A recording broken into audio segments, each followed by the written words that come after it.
Hey guys, what's up? It's me, Thomas. Tonight we're back here with, Wrestling with Regret with another classic pay-per-view review. Tonight, it's time for WrestleMania season, so we got WWE Wrestlemania 12, aka the one with the 60-man Ironman match between Shawn Michaels and Bret Hart.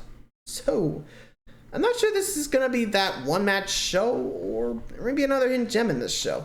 But without any further ado, let's take a look back at WrestleMania 12 and see if there's anything missing. So, let's check it out. Be sure to like, subscribe for more. Hope you enjoy. Let's go.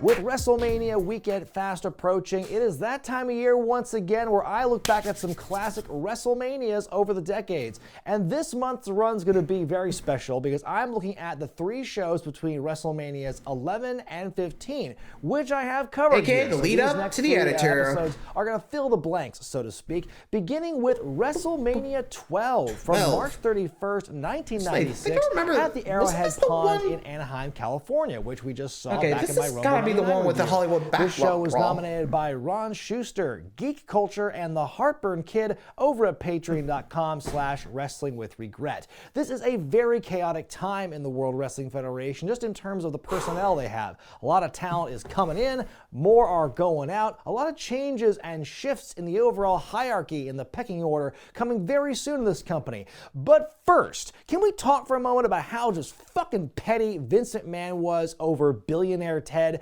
Way back in my Rumble the Nacho Man, I talked about how the and Federation Huckster started doing all these billionaire Ted sketches with the Nacho Man and the Huckster and Scheme Gene to poke fun at their age and all the things they claimed the Turner and WCW were doing against poor old little Vince McMahon, the World Wrestling Federation. One word to describe Vince, it's petty. Well, much to my surprise, this bullshit did not stop after the Rumble. It kept going for weeks and weeks and weeks, way beyond those billionaire Ted wrestling war room sketches. Nope, they pretty much kept it going with Larry Fling Live, a fake game show that played back some unflattering Turner quotes. Their final skit was a meeting with the Federal Truth Commission, and that was kind of a play on A Few Good Men by the end of it. How did it take 3 months for someone in the USA Network to finally put their foot down and say enough was enough? These were the main event segments on Raw and Superstars for weeks. Well, finally, this thing reached its ultimate and I guess very appropriate crescendo on WrestleMania. Actually, it was the free-for-all, the show they had an hour before the Mania proper. It was billed as a geriatric match, a pre-taped affair between the Huckster and the Nacho Man with billionaire Ted as the referee, where these two old guys, quote, die in the ring, and then so does billionaire Ted, which is good because this whole campaign probably made everyone dumber for having watched and experienced it. I don't want to hear a damn thing going forward about, did you hear what that guy at AEW said about WWE? Because you are never going to reach this level of petty. It just cannot be done. You can't convince me otherwise. Body Donnas.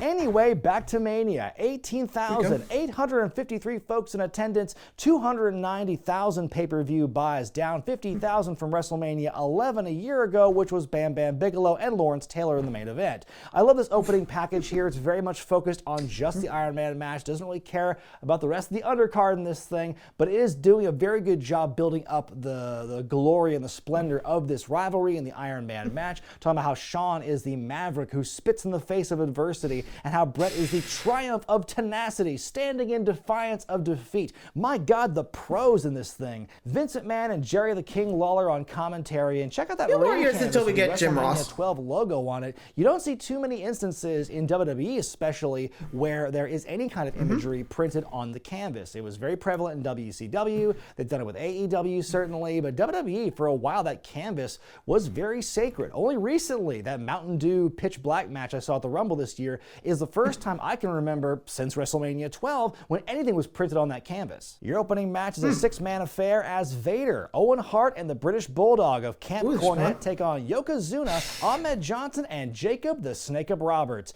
Vader arrived in the World Wrestling Federation earlier in the year. He debuted at the Royal Rumble and he laid out Gorilla Monsoon the next night. Meanwhile, in February, Yokozuna finally had enough of Jim Cornette's jibber-jabber and fired his manager. Yokozuna is a babyface now who speaks perfect perfect English. The plan was Odd. seemingly to have Vader and Yokozuna in a one-on-one match at Mania. They said as much on commentary soon after In Your House 6, but for whatever reason, either it being Yokozuna's weight or the fact they had so many other bodies they had to try and cram into this show to get over because this big 1 hour match they're going to have at the end of the show taking up time, it was turned into a 6-man. Another stipulation here, if Yokozuna's team wins, he gets 5 minutes in the ring with Cornette afterward, and they have a demonstration one time on the big screen showing just what Yokozuna would do to his former manager. Yokozuna's team, led by Mr. Fuji, who was gone for several weeks, seems just fine after Cornette suggested he shoved him down some stairs. Very interesting choice for what they did for the themes for the babyface team in this one, because it wasn't just one theme. It wasn't just Yokozuna's theme the whole time.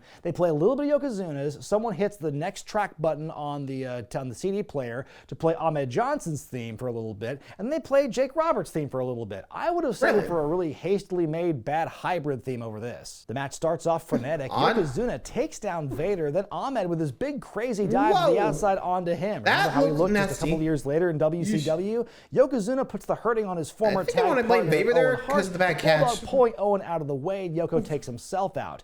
Vader punching Yokozuna down to the mat, but Yoko recovers and hits the big-ass Uranagi, tags in Ahmed, the new Sensation Award winner from the previous night's Slammy Awards. Ahmed wants to go for the Pearl River Plunge, but Owen Hart with a missile dropkick cuts him off. Ahmed clotheslines Owen and tags in Jake, getting his first real action in the match. Hits that short arm clothesline on Owen, but then he gets cut off and triple teamed. Man, the babyface is getting their ass kicked for a while here. Jake takes a lot of abuse. He avoids a Bulldog splash and very slowly tags in Yokozuna, who pummels Vader and Bulldog before tagging Roberts back in. Jake DDTs Owen, but the referee is distracted. Cornette tries to interfere, but he's cut off. Jake goes for another DDT, but Vader stops him, hits the Vader bomb on Jake, and covers for the win. I give it 2.5 stars out of 5. The match I thought was okay. I love the crowd response to everything they did here. I think Yokozuna was fire as a babyface. I mean, as someone who'd never really seen face Yokozuna, it was really cool and refreshing to see him kind of work this style and it getting over the way it did. I think pretty much everyone did a good job filling their roles. Cool to see more of him. Was tight. I mean, Ahmed, when he was good, but when he was bad, he was also very bad. And one of these days, I will do a deep dive into the Ahmed Johnson and the WWF story, but now's not that time. But nevertheless, I thought this was a pretty good job getting everyone over. We had a high. Honestly, I think I would have just gone through like the whole career of, Ahmed, considering like what he's been through. I mean, think about it. Like, dude tried his best in, WWE, but, well, attitude problems hampered that. Plus, injury prone. Same thing back in WCW, plus the weight. Oof. Yeah, not looking good for poor Ahmed. Had all the, momentum in the world, but fell to the old ironic title of injury prone. Ouch. Anyway. Package for the Roddy Piper Goldust rivalry. We go to this match now. The Hollywood Backlot Brawl, or Hollywood Backlot Brawl, if you're Vince on commentary, as Roddy Piper takes on Goldust. Piper became the acting president of the Federation after Gorilla Monsoon was taken out and was immediately put in the role of competitor again. Now, Goldust did beat Razor Ramon at the Rumble to win the Intercontinental Championship. There was supposed to be a rematch at WrestleMania set up, but as the story goes, Scott Hall soon gave his notice and said he was going to leave for WCW, and soon after that, he failed a drug test and was suspended. And that was the end of Razor Ramon, the WWF for the time being. But the failed drug test, Piper I feel like that's what happened. It was really seamless, it felt like, kind of watching this programming, the way Goldust pivots from Razor Ramon to Piper. It feels very natural to me. These promos that Goldust had cut in the build to this are really wild. Some more of that creepy, androgynous stuff he was so known for, cutting a promo in the set of Piper's pit, touching himself and all that. It's just really out there, especially given the time this is taking place. Piper sees past Goldust's mind games, has vowed to make a man out of Goldust at Mania. Apparently, there was originally an idea where Piper would fight O.J. Simpson at WrestleMania. Yes, Orenthal James Simpson, the former football star turned actor, the guy who was recently acquitted of killing 2 people, that O.J. Simpson. But cooler heads prevailed, obviously. But don't worry, because we're going to get our O.J. reference soon enough. We cut to this just pre-tape keep an eye footage on of for the the backlots of Mustang over Hollywood. there. Actually filmed a week before. Broncos, Mania. sorry. Piper's holding the ball bat as Goldust Out enters to in his play. slick golden Cadillac. This is a violent and chaotic affair here. We got With fire water? hoses, we got bat attacks, we got craft services, we've got dumpsters. It looks like a fight because, according to the story, these guys really were laying into each other. They really wanted to protect the business. They didn't want to lift any veil for the onlookers who in the backlot who were watching as this match was going on. So the story goes, they pretty much just beat the hell out of each other, and it really shows in this thing. Goldust gets back into his car and straight up hits Piper with it. I'm kind of surprised that Piper took that okay and didn't break his legs, though he did suffer a broken wrist during this segment. He runs back to his Ford Bronco and peels off after Goldust. The match is not over yet, though. We'll see the exciting conclusion later. Up next, it's Steve Austin's WrestleMania debut. He is the handpicked $1 million champion, and he's taking on Savio Vega. But what makes this very special, Vega and this is Austin. the first major show Austin wrestles as under the Stone Cold nickname. Of course, he came out as the ringmaster when he debuted for the Federation back in late December, but he recently changed the nickname, and of course, the rest is history. It's a bit of a grudge match here. So Vega and Austin have been beefing the last couple of weeks. These two were paired up randomly in the tag title tournament, but Austin cost Vega the match. Doc Hendricks interviews Vega backstage just because about the of match, Ted, and his I don't line know. of questioning takes longer than Vega's actual promo. Fists are flying earlier in the match. The fight goes to the outside, and Savio on the attack. Austin comes back after throwing Savio into the ring post. Nice backflip counter out of the hold by Savio. Wow, nice landing. The Luthez press before it got over. As the match goes on, we hear from President Piper. He actually calls in a couple of times during the course of this matchup. We can hear police sirens in the background on the call. He says he's just going after Goldust, going 80 down the freeway. We then cut to a split screen during this match that shows the wrestling on one side. Then on the other, we see this footage of the famous O.J. Simpson police chase that happened when he and were being chased by the cops for several miles down the LA freeways before he went to his house, but they're saying it's Piper. And okay, that's actually some really clever use of like archival footage, is to use that over this supposed chase Piper's doing for Goldust, the police escorts. Anyway, Austin I wonder if people actually thought, like, wait a second, that is the same truck. They used the O.J. Simpson footage, or something like that. I don't know. I wouldn't be surprised if they actually did. You think people noticed it and was like, hey, wait a minute, that's not Piper. That's from the O.J. Simpson chase. Oh? I mean, I'm pretty sure most people would not be able to identify that. But, to each their own, as they say. Moving along. Goes all the way up to the top rope for a huge flying nothing, but Vega puts up the boot. Ouch. Savio makes his comeback, but his Austin accidentally takes down the ref. Ted DiBiase on the outside, grabbing the $1 million title, puts it in the ring. Austin laying out Vega with the title belt twice. The $1 million dream is locked in. Still no referee, though. DiBiase doing all that he can to try and revive Tim White. He finally gets up, does the arm drop, and then Austin wins his first of many WrestleManias, but he keeps that hold locked on for a good while. I give it 2.5 stars out of 5. It was a solid matchup. I don't know if it really befits WrestleMania at this point, but I think it was okay. Sorry, I'm trying to remember the timeline. Pumping the brakes sometimes at the action. Isn't their next match together where Austin turns against DiBiase? I think later ones, or maybe they knew they were going to be competing for televised audience eyeballs with the split screen, the OJ footage, or what. But I don't know. I just felt it started off really hot and then slowed down considerably, like a minute or two in. But yeah, still a solid match. We go back to the footage of Piper driving through Anaheim traffic. Then we go backstage to see Mr. Perfect interviewing Diesel. We recap all the Undertaker's mind games since February. Do these mind games affect him? Diesel says he never sweats anything. He says that Big Daddy will take cool of him, and then his former friend Shawn Michaels is next. We go back to more Ford Bronco footage, and they say, doesn't this look familiar? More nail-on-the-head stuff here with these guys. Then we go to our next matchup. After a 3-year hiatus, the former WWF champion, the Ultimate Warrior, makes his long-awaited return, and poor Hunter Hearst Helmsley's going through the buzzsaw. The aristocrat Helmsley, accompanied by the future Sable, making her Federation debut at this matchup. Lightning strikes. The Ultimate Warrior symbol lights up on stage as Warrior sprints down the ring to a huge ovation. Contrary to Jerry Lawler's sources over the weeks, Warrior is not 400 pounds and bald after all. Hunter jumps Warrior and the crowd goes quiet. Not King Kong Bundy. Helmsley with the pedigree, but Warrior pops right back up. The clotheslines, the press slam, Slam, the Splash, and that's a WrestleMania squash, baby. You know, a while ago on this channel, I said I was really tired of all the drawn-out, unnecessarily long Triple H matches at WrestleMania. This was not the alternative that I had in mind. I give it 0 stars too slow. out of 5. You know, according to legend, the match was Hunter supposed got to shafted go here, didn't he? longer than this, but Warrior allegedly shut all that down, making it this really short match. And I don't know, maybe it was for the best, because if you listen to that crowd reaction, big pop for his return. The bell rings and Triple H is beating on him, the crowd is dead quiet. But when Warrior no-sells the pedigree and pops right back up, the crowd's alive again. So maybe there is something to that. Maybe you could have gotten more of a match out of it. I don't know. So I think it's just one of those things where, again, it's part of that larger story of Triple H's arc in the company and what he had to overcome. Because this match really did not do him any favors. Yeah, you get a Mania payday and you work with the Ultimate Warrior in this big comeback, but you also look like a goof. And, you know, chances are Triple H is going to be there in 4 months when the Warrior wasn't. So I just think it was definitely a loss for Triple H in more ways than one for that one. He was certainly bounced back from that. But I mean, I don't feel too sorry for Triple H too much in terms of booking, but this is an exception I will make. After the match. Yeah, you gotta feel bad for Hunter. Like, seriously. Like, he got shafted there.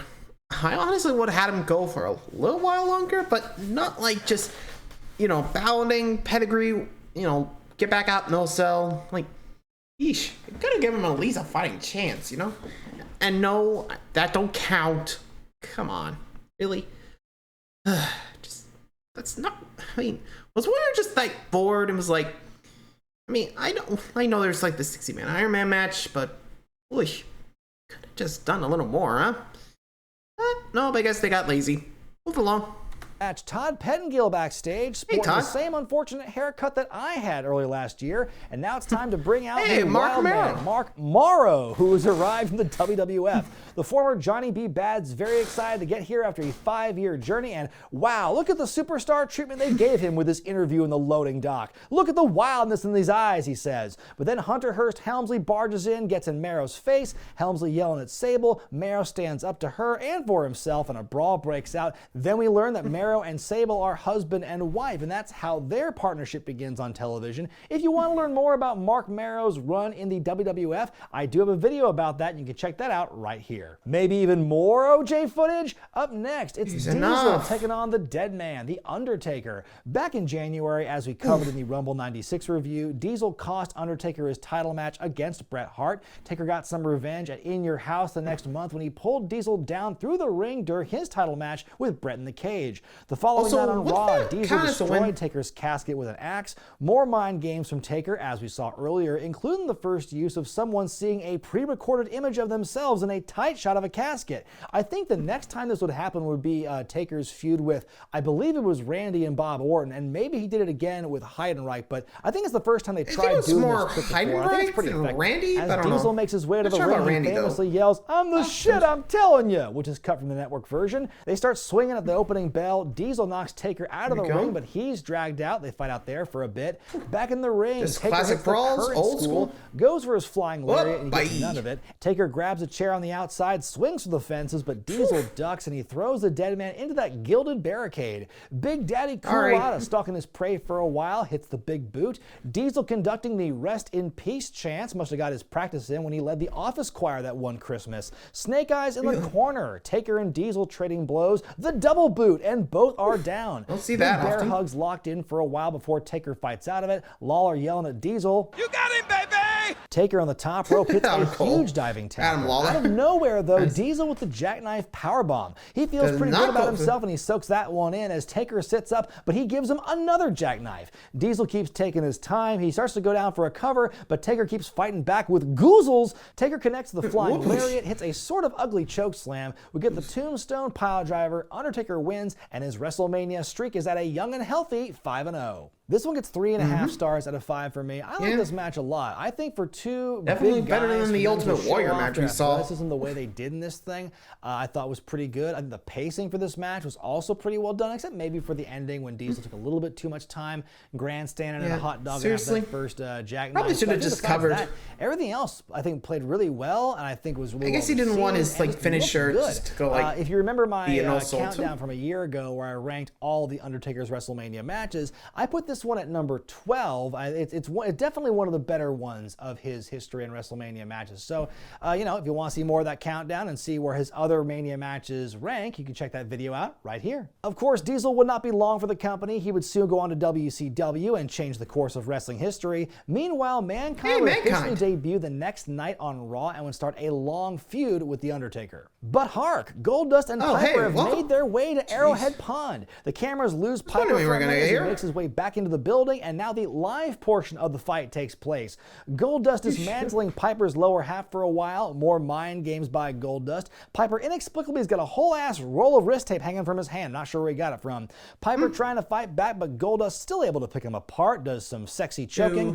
Goes up top, but Piper shakes the ropes, and Goldust lands on his globes. Goldust plants a kiss on Piper, who has officially had enough of these shenanigans. He puts Piper in the testicular claw, gives him a spanking, strips him down to his lingerie, drags him around with a suit, which is a hilarious visual. Dick Knee City. Goldust powders and runs away. So, by virtue of Goldust running away twice, Piper has been declared the winner of the Backlot Brawl. I give the whole thing, parts 1 and 2 of the Hollywood Backlot Brawl, 3 stars out of 5. It was certainly a spectacle. You can't really call it a match. It was just this wild stunt that they did basically across the whole of the show, from the opening part to all the OJ footage during the chase and this finale here live in front of the crowd. I think it was very well done. I think this was a star-making performance by Dustin Rhodes. Absolutely. As far as like some of the matches that best crystallize the essence of what Goldust is about, this is definitely one of those ones. I think it's an all-time match of his. Just they definitely gave it their all. Standpoint. Quite literally, with the first part. Piper coming back though was really funny to me because they just spent months burying guys like Hogan and Macho Man for being too old and everything. Meanwhile, let's bring out Roddy Piper. Isn't he awesome? In your and don't forget the first ever Iron Man match for the WWF Championship as Bret Hart defends against Shawn Michaels. Of course, Shawn won the Royal Rumble match back in January. President Piper made the first second time Iron Man match as a result, and the build for this is entirely focused on Shawn Michaels and his boyhood dream. Ever since he was 12 years old, all he wanted to do was be world champion. He's back in Texas training with his old trainer Jose Lothario. Meanwhile, Bret's in Calgary training going, I'm a real tough WrestleMan. Welcome back, President Gorilla Monsoon. Haven't seen him since his beat down by Vader. Out comes Jose Lothario by himself, who points to the rafters to reveal HBK way up top for that legendary entrance on the zip line. What an iconic, badass entrance this is. I mean, seriously, say what you will about Shawn Michaels. This entrance is absolutely iconic and legendary. Although all it reminds me of when I watch this back is thinking about, I think it was Here Comes the Pain. It was one of those PS2 SmackDown games where you're doing story mode, and if you do well enough and you're in the main event, you get the option of like, there's a special Mania entrance for you if you want, and you could say yes or no. But if you choose yes, it's the Shawn Michaels zipline entrance, and you get that no matter who you're playing as, whether it's Shawn Michaels or anyone else or a created player. And of course, me being the Kane mark that I was at that time, I did story mode as Kane. So the visual of like newly unmasked, psycho, one contact in the eye Kane going, woohoo, yeah, WrestleMania, going down the zipline is an image forever burned into my mind. Early on, we get some of that curious about the zip line entrance when Shawn does a couple of headlock takeovers. The match begins with a lot of chain wrestling, grappling, the fundamentals. Finally, at around like 10 minutes in, we finally get some faster action and some punches thrown. Brett slowing things back down after some quick flurries. I gotta say, Jerry Lawler did a really good job on commentary with this matchup here. I mean, when you think about Jerry Lawler on commentary, you don't really think of like analysis and breaking things down. But, he's earning his money here because he spends a lot of this matchup talking about, the strategies and like why you want to pace yourself and like the difficulty of wrestling for an hour. It's called Iron Man for a reason. He did a really good job here. Big clothesline by Brett, and Shawn goes to the outside. Brett falls onto Tony Chimel's lap. Shawn goes for some music, but he lays out Chimel instead. Damn. And we go back to the headlock. Shawn gets a hold of the arm and works it over for a while. They space out the moments they start throwing fists. That makes it a lot more impactful to me. We get some more big near falls. Brett hitting a pile driver. We only get a 2 count. Shawn goes to the super kick. Brett powders, but Shawn dives off the top rope onto him. Shawn with another top rope crossbody and a 2 count. Roll through. And we're back to the headlock for a bit. Shawn is launched Again, out of the I ring. guess to catch camera the breath. totally Oh, God. losing in mid-flight. Makes the fall look so much scarier, though. Oh, God. Brett drives Shawn's Wait, back didn't he into have like a post. moment of Minutes like later, Shawn is against flopped the up cameraman top at the time, turnbuckle, or but was the I big thinking back of something different? suplex, Oh, a 2 jeez. count. The longer the match goes, you can just see whether they're working or it's a shoot. It's probably both. But the fact they look so just devastated and exhausted as this match has gone on, and every move means more now. Shawn collides into Jose on the outside. Oops, Later, sorry, Jose. Brett with a German suplex. There's still not a fall between them after 15 minutes. With 7 minutes to go, Brett with a big superplex. He fights to get the sharpshooter locked in, but Shawn fights out of it. Brett with a flying nothing, and he lands right into the boot. Shawn finally does his kip up, about 4 minutes or so left in the match. Gets a nice pop. 2 minutes to go. Shawn with a top rope moonsault and 2 count. Shawn leaps off the ropes one more time, but Brett catching him in the sharpshooter with about 40 seconds left on the clock. Time expires, and Shawn did not submit. And so the match is considered a draw. There was no falls in that hour time limit, and so Brett's going to go in his merry way. But the boyhood dream must live on, because it's announced afterward the match is restarted under sudden death rules. Shawn finally hits sweet chin music, but both men are too tired. Another super kick, the cover, and the win. Shawn achieving that boyhood dream. Boyhood dream has come true for Shawn Michaels. Telling Earl Hebner to tell Brett to get the fuck out of the ring so he can have his moment, and that's the show. I give the match 4 stars out of 5, and I went into this thing, I had seen it like once before, but many years ago, so my memories about it pretty hazy.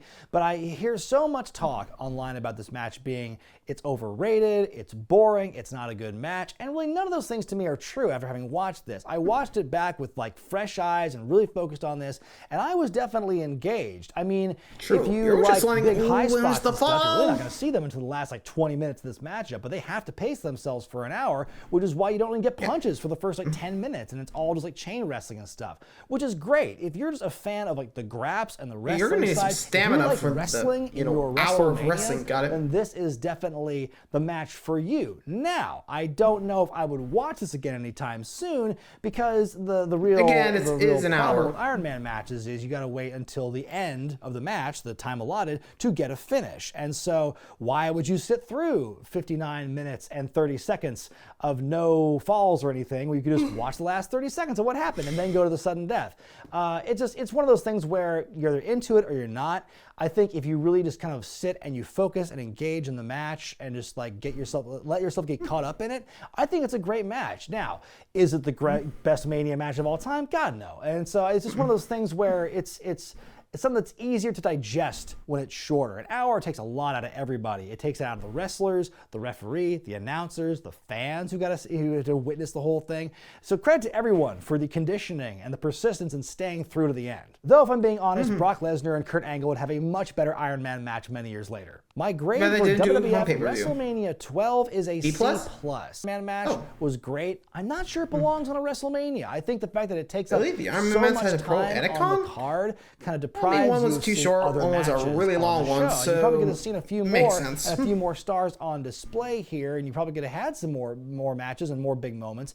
But of course, because that long match happening, you're kind of working with the rest of what you have in those other 5 matches. And so some of them weren't amazing, weren't really Mania caliber, but then you've got like the Hollywood Backlot Brawl, which I think is iconic, and you've got the Diesel Undertaker match, which is great. So yeah, it's not a terrible Mania, it's just not a great Mania either. And I think that if you didn't have the Iron match there and you had a shorter match and put a couple other matches in there, then I think you might have had a different show entirely, and it would have felt different, and maybe I would have graded it a little higher. But what did you think of WrestleMania 12, folks? I want to hear about it in the comment section below. What are your thoughts? Honestly, yeah, I kind of with them. I'm not usually one for watching Iron Man matches, but yeesh. Can you imagine them doing like that nowadays? Pretty sure they'd be ripped to shreds or something. I don't know. Let's see with the long runtime of it. Anyway, hope you guys enjoyed that one. Until next time, like, subscribe for more. Let me know what you think of WrestleMania 12. Good night.